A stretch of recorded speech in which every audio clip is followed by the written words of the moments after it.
Сегодняшний праздничный день в Коми-республиканском агропромышленном техникуме был вдвойне торжественен. Там открыт монумент в виде именных звезд, посвященных героям Советского Союза, уроженцев нашей республики.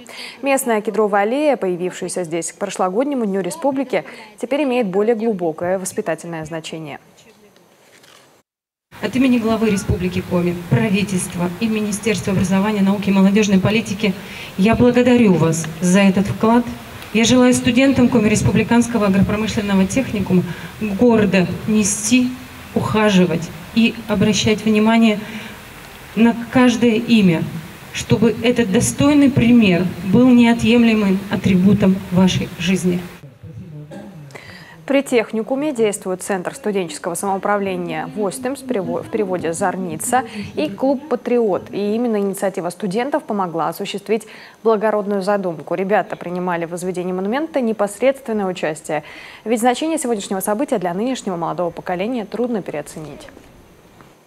Прадеды воевали, и хоть здесь представлены другие люди, но все равно это память о всех, кто воевал. Теперь и здесь о них будут помнить. Проходить люди будут и вспоминать о том, что была война и люди погибали. Напомним, инициировали высадку сами студенты.